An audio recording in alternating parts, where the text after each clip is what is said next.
En manchette aujourd'hui, agrandissement du site d'enfouissement Dépôt-Rive-Nord, pétition déposée à Sainte-Geneviève-de-Berthier, Lanoret et Saint-Thomas. Bonjour à tous et bienvenue à votre bulletin d'information diffusé sur les ondes de CTRB, votre télévision locale et régionale, en ce 4 décembre 2024, Alain Bellumeur, au pupitre. À Lanoret, hier, c'était le conseil municipal, la séance mensuelle. Parmi les nombreux sujets, on en abordera plusieurs lors de ce bulletin, il y a eu le dépôt d'une pétition concernant le projet d'agrandissement du dépôt Rive-Nord, donc du site d'enfouissement qui est situé dans les limites de Saint-Thomas, donc voisin de Lanoret.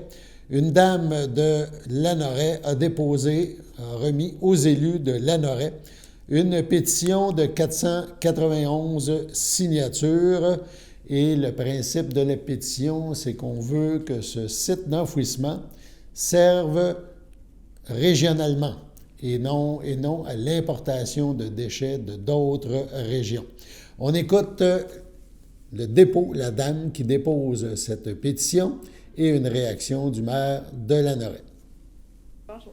Donc, en fait, je l'ai déposé une pétition aujourd'hui à mon nom, mais aussi au nom de plusieurs concitoyens de la ville d'Lanoret.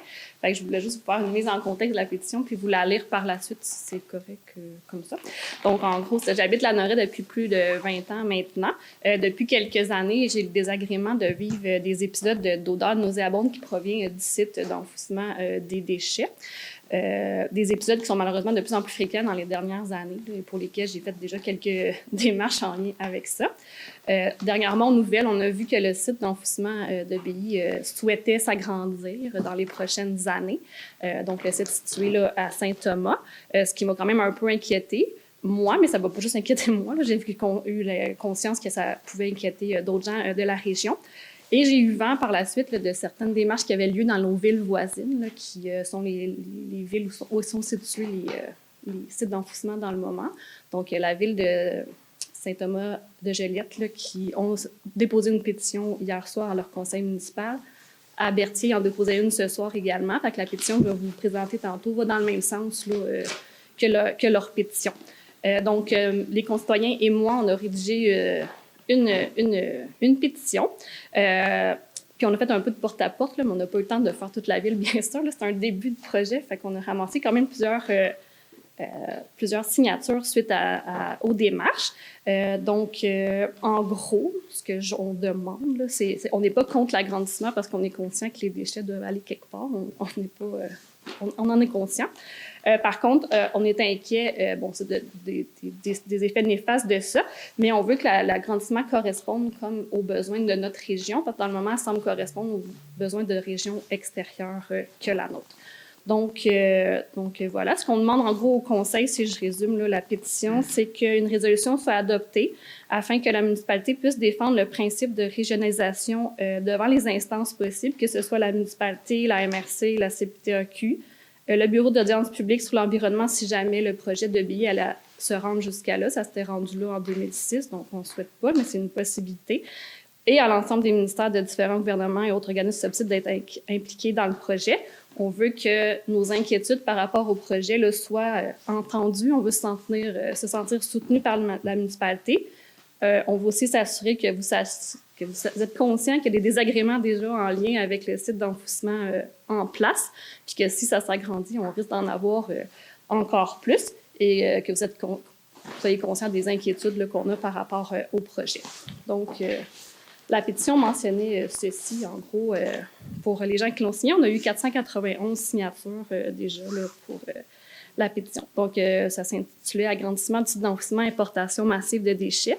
Donc, considérant que l'entreprise Dépôt Rive-Nord veut agrandir le site d'enfouissement en créant une nouvelle cellule qui aura un périmètre de 4 km, considérant que depuis des décennies, des odeurs fortement nauséabondes portent atteinte à notre qualité de vie et compromettent notre développement agrotouristique, considérant que le principe de la régionalisation que l'on trouve dans la loi sur la qualité de l'environnement permet de limiter ou d'interdire l'enfouissement de matières résiduelles provenant de l'extérieur, considérant que près de la moitié des déchets qui proviennent de Montréal et qu'un pourcentage élevé provient également de d'autres régions du Québec, donc pas juste de chez nous, qui sont enfouis sur ces sites-là, considérant que l'importation massive de déchets est un facteur aggravant quant aux épisodes d'odeur et que leur intensité touche notre territoire, considérant que le projet d'agrandissement de dépôt Rive-Nord serait limitrophe à nos tourbières, considérant de fortes craintes exprimées par l'UPA Lanaudière devant la CPTAQ le 13 septembre dernier quant au fait que le sens des écoulements des eaux souterraines du site choisi présentement par Dépôt Rive-Nord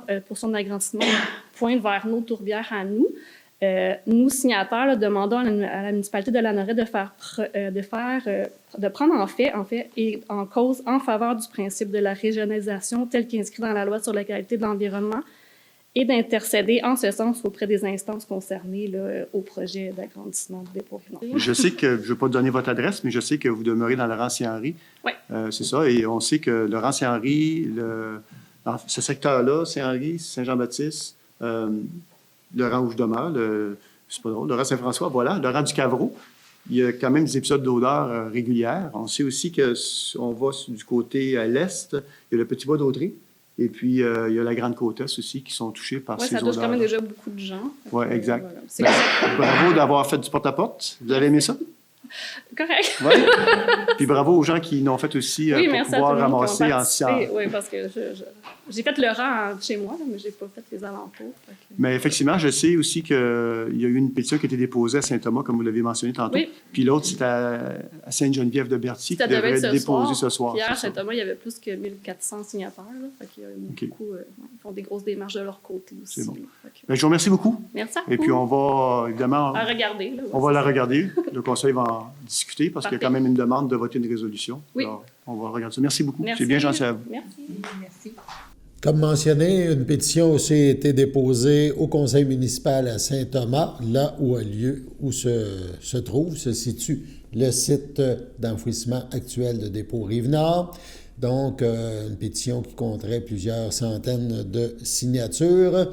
Et également, hier, à Sainte-Geneviève-de-Berthier, c'est le conseiller municipal Gaétan Bailleur qui a déposé une pétition d'environ 90 noms. Donc, récolté là, en quelques jours, toujours avec la même vision que l'agrandissement du site serve au niveau régional, donc et non à l'importation de vidanges là, qui arriveraient d'ailleurs au Québec pour que le site puisse rester le plus longtemps actif possible, façon de parler. L'actuel site dépôt Rive-Nord, on nous dit que d'ici 2032, le site serait plein, donc on veut prévoir, et c'est normal, un agrandissement. Reste à savoir où ça se fera et comment ça se fera. Donc, c'est un dossier à suivre. À Sainte-Geneviève-de-Berthier, donc, le conseiller Gaétan Bailleur a déposé la pétition. Le maire Robert Pufol a pris acte de cette remise, de cette pétition. Et on verra par la suite qu'est-ce qui va se passer là-dessus à Sainte-Geneviève-de-Berthier. Mais le maire a mentionné, entre autres, que pour le moment, ce dossier-là ne nous regarde pas en parlant de la municipalité, puisque c'est à Saint-Thomas. Mais évidemment, si jamais le site ne peut pas se dérouler, ne peut pas s'ouvrir, la nouvelle cellule à Saint-Thomas, ça pourrait, une espèce de plan B, si on peut dire, c'est à Sainte-Geneviève-de-Berthier, donc tout à côté. Et à ce moment-là, évidemment, peut-être qu'on aura d'autres sons de cloche de la municipalité, mais pour le moment, évidemment, c'est le voisin. On écoute un extrait du conseil municipal de Sainte-Geneviève-de-Berthier à ce sujet. Une pétition. Le titre est pour un site d'enfouissement exclusif à notre région. Il y a 79 signatures. Il peut en avoir davantage, si le temps nous a manqué. Puis là-dessus, il y a 5 ou 6 personnes qui ont refusé de la signer, notamment parce que soit ils travaillaient pour le dépôt Rive-Nord, ou bien ils habitaient dans une résidence qui appartenait à dépôt Rive-Nord. C'est les raisons pour lesquelles ils ont pas signé. C'est ça. Mais dans l'ensemble, tout le monde est d'accord avec cette pétition-là. Je vous la dépose. C'est beaucoup mieux, on en prend connaissance. Le Conseil accepte le dépôt de cette pétition, évidemment. Donc, un dossier à suivre. On retourne à Lanoret parce qu'il y avait plusieurs sujets fort importants. On parle, entre autres, la municipalité met en place 2 fonds, un pour les mesures d'urgence et un autre fonds pour les investissements en immobilisation pour l'Office régional d'habitation. On écoute un extrait du conseil. 6.5, mise en place d'un fonds pour les mesures d'urgence. Proposer à pied résolu d'autoriser la mise en place d'un fonds pour les mesures d'urgence, d'affecter au fonds réservé pour les mesures d'urgence une somme de 15 000 prise à même le fonds général. Alors, vous l'avez constaté, dans ce cas, nous, on l'a constaté, puis tout le monde l'a constaté à Lanoret. Ça fait 2 ans d'affilée qu'on a des soubresauts de mère nature. Alors, on commence à constituer un fonds d'urgence. Cet été, le 9 août, suite au coup d'eau, on a dû aller... Je pense qu'on a débloqué 65 000. Ça nous a coûté un peu moins pour faire le ramassage des débris. L'année d'avant, bien, ça a été les arbres qui ont été décimés à plusieurs endroits avec le coup de vent qu'on a eu. Et là aussi, on a dû... et ces sommes-là n'étaient pas prévues au budget. Alors, on commence à créer un fonds en espérant ne jamais l'utiliser. Est-ce que j'ai un proposeur? Je propose. Proposé par M. François Boisjoli. Est-ce que j'ai un appuyeur? J'appuie. Appuyé par Mme Josée Castonguay, à ma gauche, sous son faveur. D'accord. À ma droite? D'accord. C'est unanime. 6.6, mise en place d'un fonds pour les investissements en immobilisation pour l'ORH. L'ORH étant l'Office régional d'habitation. Proposer, appuyer, résolu d'autoriser la mise en place d'un fonds pour les investissements en immobilisation à venir pour l'Office régional d'habitation, d'affecter un fonds réservé pour les investissements en immobilisation à venir pour l'Office régional d'habitation, une somme de 5 000 prise à même le fonds général. Bon. L'ORH, c'est 9 municipalités, c'est 12 immeubles. On a un immeuble juste ici, en arrière, qu'on appelait à l'époque l'OMH, qu'on appelle maintenant l'ORH parce qu'elle fait partie d'un plus grand ensemble. Et il va y avoir des rénovations majeures à faire en 2025. Et donc, il y aura des sommes à assumer par la municipalité, le gouvernement assumant 90 de la facture. On n'a pas les montants encore, mais ça va être dans les quelques millions. Alors, on commence à créer un fonds. C'est pas énorme, mais on va voir avec l'évolution de quel ordre pourra se monter la facture que la municipalité aura à payer. Mais on débute. Voilà. Est-ce que j'ai un proposeur? Je propose. Proposé par Mme Marie-Ève Mondor. Est-ce que j'ai un appuyeur? J'appuie. Appuyé par Mme Josée Castonguay. À ma gauche, c'est en faveur. D'accord. À ma droite. D'accord. C'est unanime. On reviendra au conseil municipal de Lanoret après la pause. Votre station de télévision de Berthierville vous invite cordialement à son bingo hebdomadaire télédiffusé tous les samedis matins dès 9h30. Depuis longtemps, les fans de CTRB se divisent le joyeux montant de 600 $ chaque semaine à cette joute de bingo. N'oublions pas non plus le super bingo mensuel d'une cagnotte de 2000 $ que vous pourriez vous partager chaque premier samedi du mois. Un moment de fébrilité qui pourrait devenir payant pour plusieurs d'entre vous. Pour vous procurer ces fameuses cartes de jeu, les dépositaires participants sont à Berthierville, le dépanneur Formule 1, la station-service Armois sur le boulevard Gilles Villeneuve, le marché IGA Extra Famille Mondor sur la rue Gabrielle Brissette, le marché Métro Boucher sur la rue Notre-Dame et la pharmacie Proxime sur la rue Frontenac. À Saint-Ignace de Loyola, le dépanneur Proxy sur la rue de la Traverse, la boucherie Aldo sur le rang Saint-Michel. C'est donc un rendez-vous hebdomadaire chaque samedi matin à 9h30 sur les ondes de CTRV, votre télévision locale et régionale, celle-ci toujours en haute définition. Toute l'équipe de CTRB vous remercie de votre fidélité et vous souhaite bonne chance.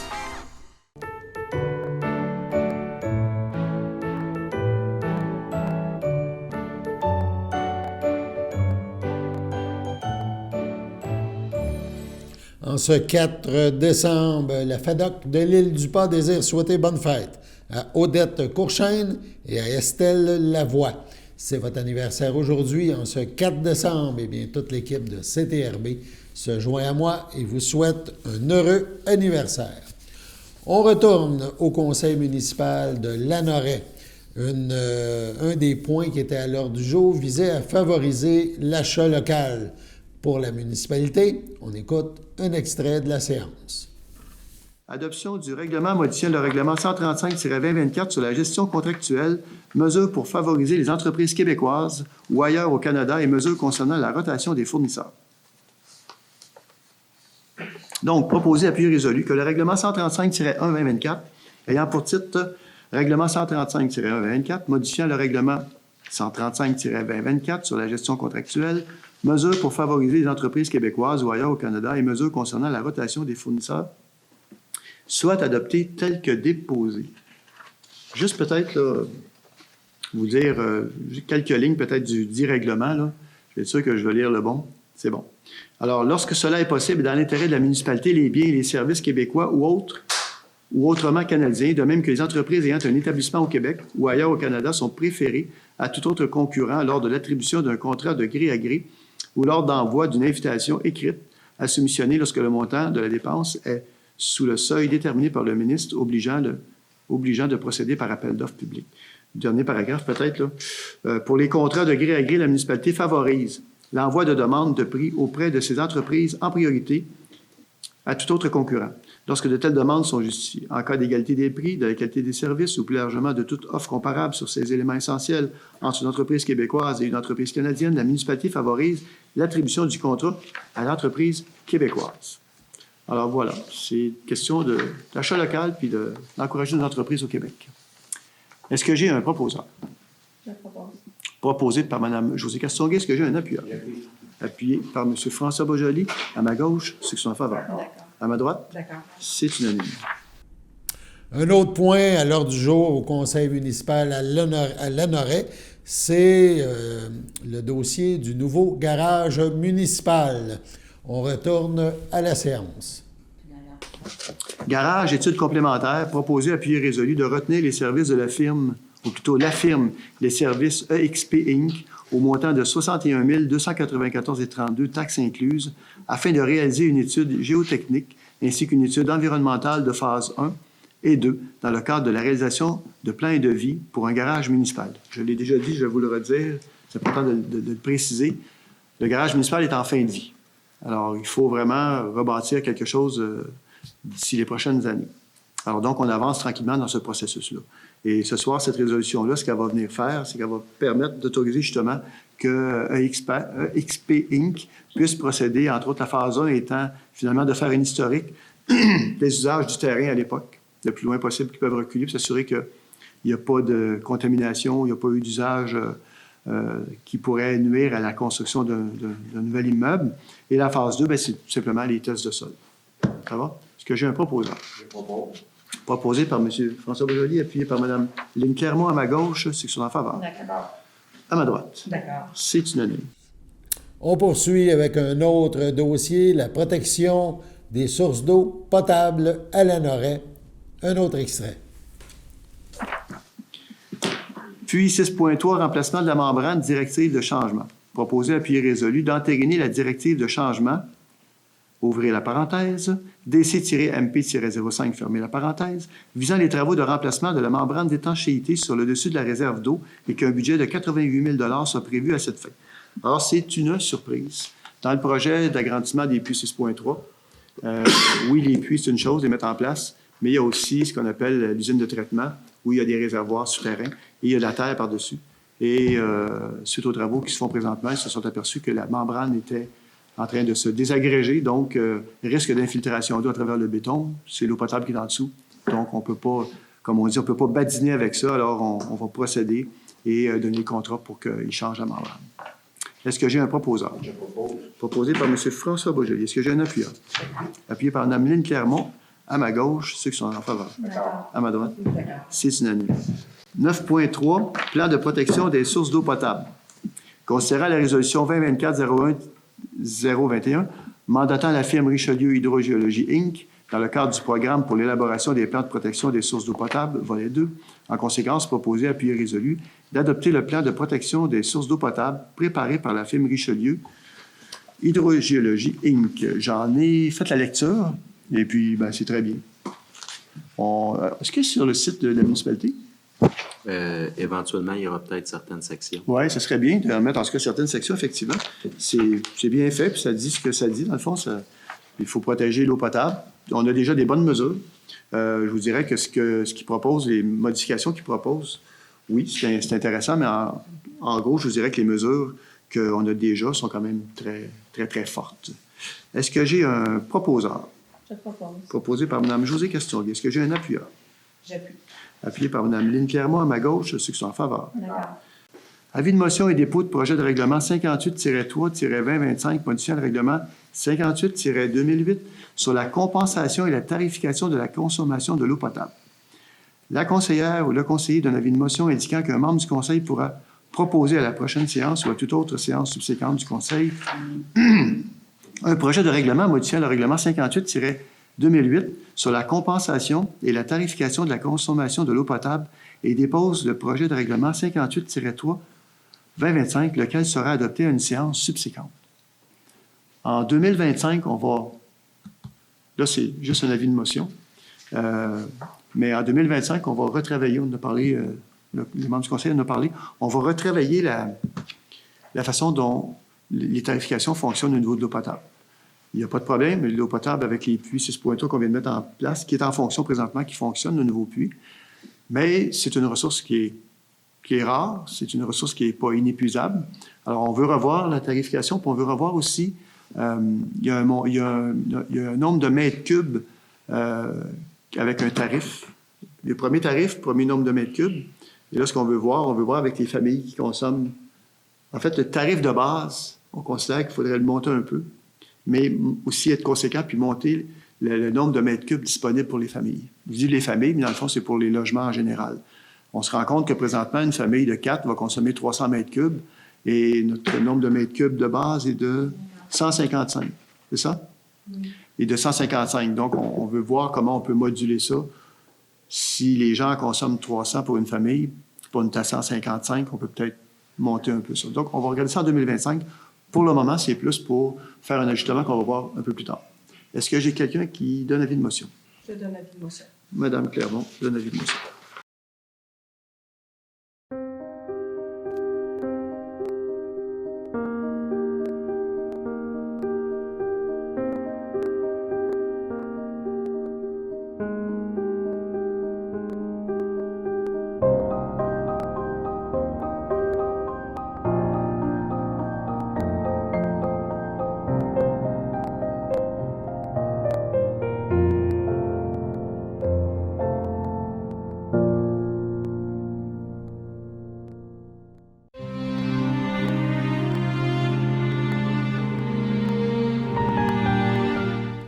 Au CHSLD de Saint-Charles-Borromée, oui, à Joliette, le 27 novembre à 78 ans, est décédée Mme Cécile Ferron, épouse de feu Gilles Chevalier, demeurant à Saint-Ignace de Loyola.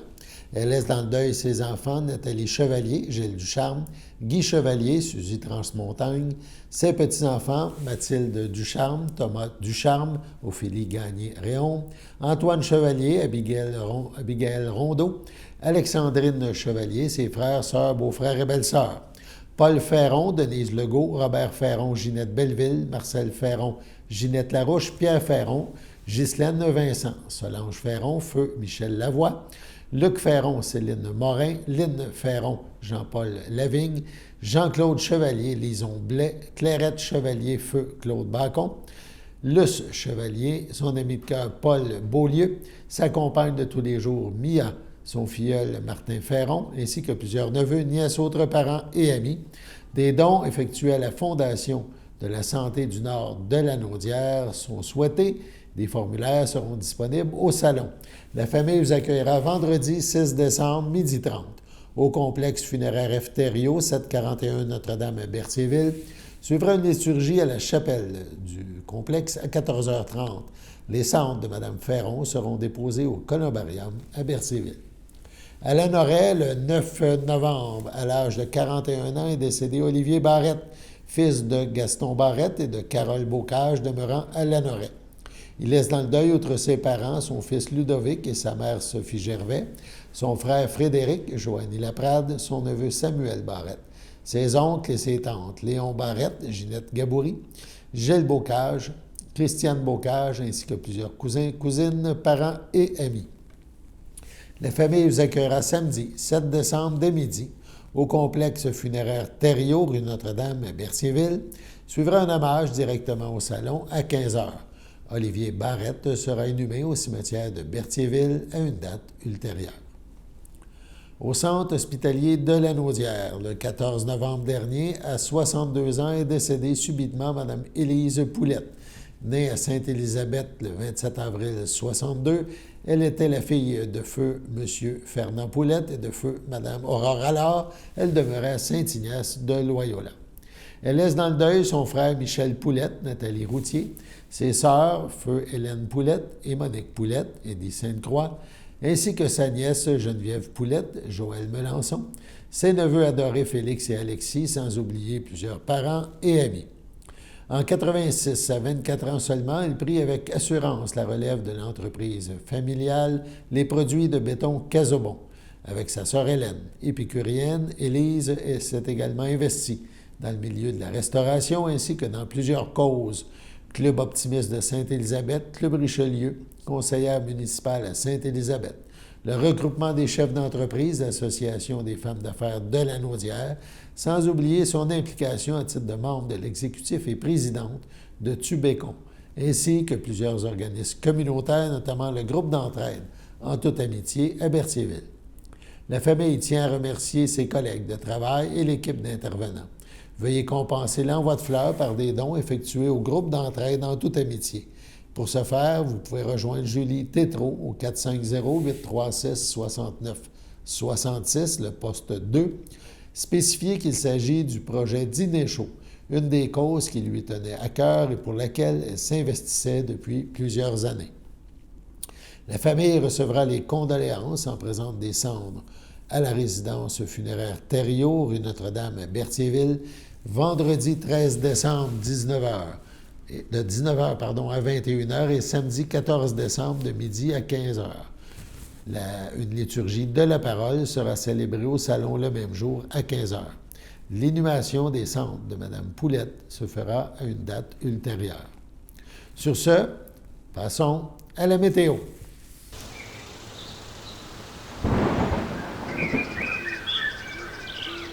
Bienvenue à votre météo de cette semaine. Aujourd'hui, mercredi soir, ce sera de la neige, une température de -1, un temps ressenti de -1, environ 2 à 4 cm de neige.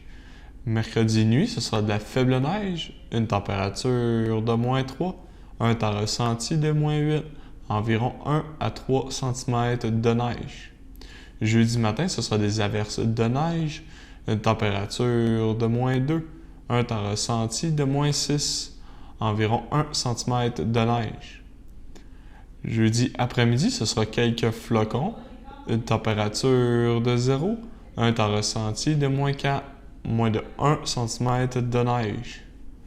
Jeudi soir, ce sera nuageux avec éclaircies, une température de -1, un temps ressenti de -7. Jeudi nuit, ce sera un ciel variable, une température de -8, un temps ressenti de -17. Et voilà, c'était tout pour votre météo.